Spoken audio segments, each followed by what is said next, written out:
Shalom.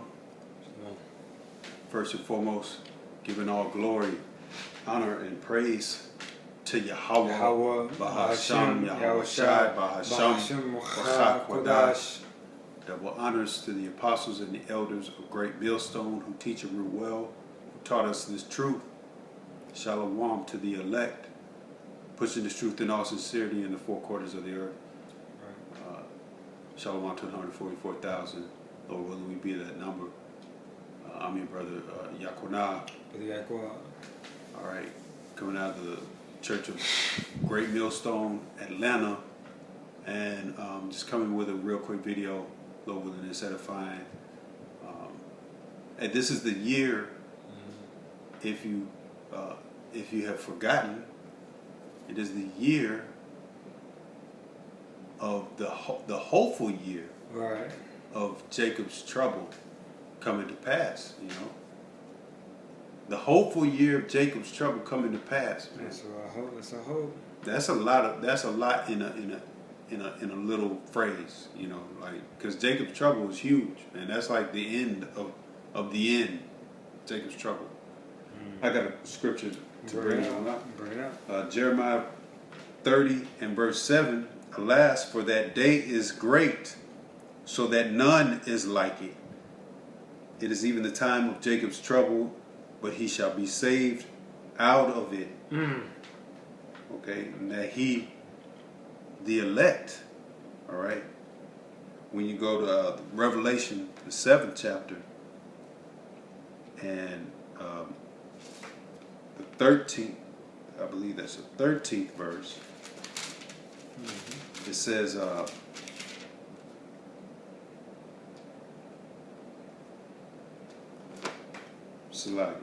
yeah. And one of the elders answered, saying unto me, what are these which are arrayed in white robes? And whence came they? And those that are arrayed in white robes, man, you know, the elect, man. That's a representation of the elect. Representation of the elect. White robes represent the righteousness of God. Kind. Verse 14, it says, and I said unto him, Sir, thou knowest. And he said to me, these are they which came out of great tribulation.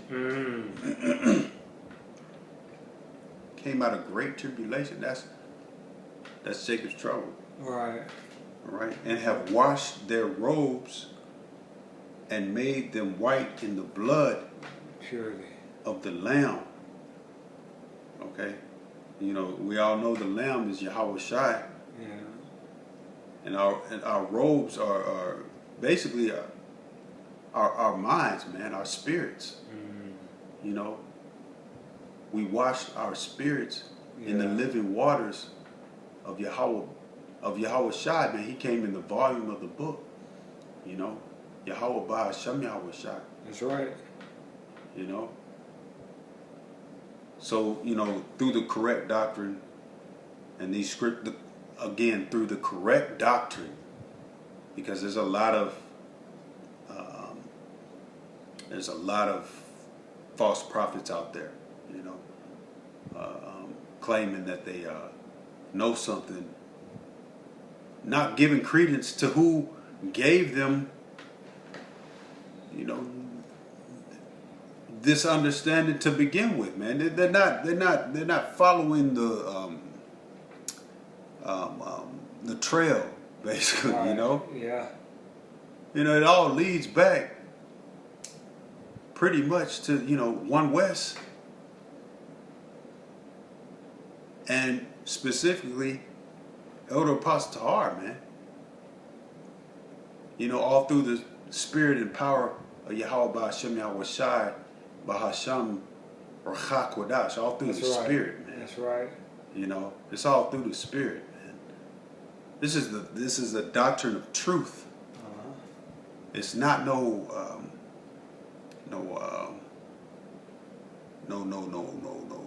gimmick.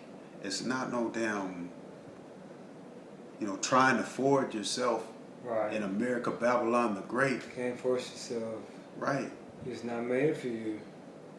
It's meant for Yahweh Shem Shai, and we gotta abide in it. Mhm. It's the truth, man. It's the truth. You can't, That's right. you can't. I mean, I don't even know what else to say. Mm. It's kind of like it's kind of like when you say Yahweh, which means He is, He exists, He to be. That's right. The truth is the truth. Yahweh is Yahweh.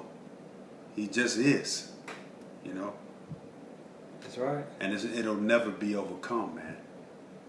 So I don't care who you bring up, however Satan tries to move and brings, this individual or that individual.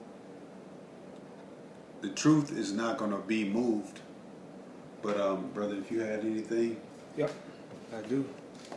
Truth won't be moved. It's going to stand.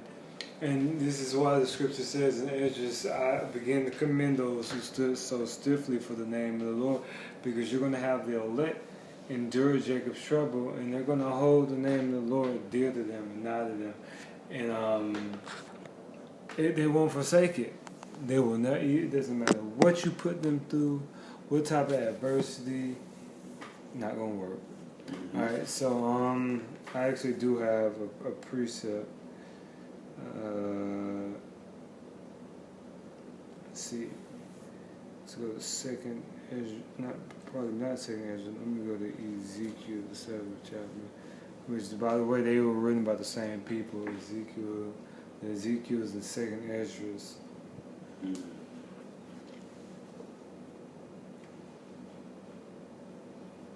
Probably not Ezekiel. Second Esdras and the Esdras in the primary Bible. Pardon. Yeah, that's my bad. Yeah. That was kind of mumbling. There's a lot of people. I was making that point because a lot of people, when we bring out the second Esdras, like, oh, this is foreign. Like, what, goodness sake. But I actually have second Esdras. I'm about to bring that precept out. But they look as if second Esdras is something foreign, but really Esdras is also, you have the book of Esdras in the primary Bible as well. Mm-hmm. Yeah, I jumped the gun. I have second Esdras on deck, but firstly I wanted to get Ezekiel. That was my next scripture. Mm-hmm. But firstly I wanted to get Ezekiel, the 7th chapter, and the in the 2nd verse it says, also thou, son of man, thus saith the Lord Yahweh unto the land of Israel, and the end is come upon the four corners of the land. Mm. So the end has come. We've come into the time we're staring Jacob's trouble in the face. Right. We're staring persecution. We're staring beheadings. We're staring denying the image of the beast. We're looking at it in his face, and we're prepared to have that conversation with death and ask it sincerely, where's thy sting? We're prepared to go all the way for it. We're prepared to take it there, and we do honestly believe that we can do all things through Yahweh Shem Yahushua that strengthens us. Mm-hmm. Otherwise, we're dead. Let's not kid ourselves.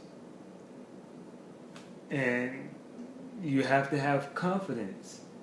You have to have an essence of momentum. Why? Because we're conquerors.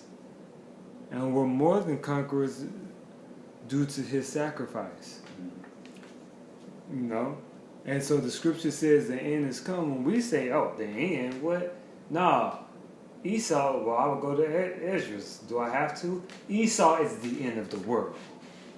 We're not worried about, oh, the end is coming. No, we do consider that Jacob's trouble is here.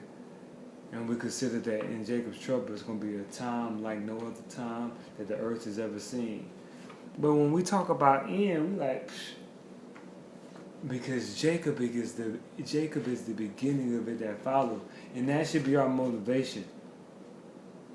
That should be our ideology or focus. Mm-hmm. Jacob being the beginning of it that followed, us receiving everlasting life and salvation and peace, even if it comes with a cost, but it's worth it. Is more than worth it. Right. You know, go ahead. I know you got something to say. I just had a real quick point. Yeah. Just I'm back off you. Just the knowledge of knowing who you are. All right. You know, Right. I once worked for a rich old white Edomite, and he told me one time. I do right now. Oh, right. I was Right. we're talking about it. Go ahead, bro. Right. It's like it. Yeah. You know. And he used to crack on himself, talk about how people used to do him dirty and stuff. Mm-hmm. And I was like, it was to the point where it kind of made me uncomfortable. Mm-hmm. And so I kind of asked him, like, why do you not feel some kind of way about that? Right. You know what he said? He said, and it hit me in a strange way, but it was way he said it was just very plain, very straight. He said, "I know who I am." Mm-hmm. This is an old, very, very well-off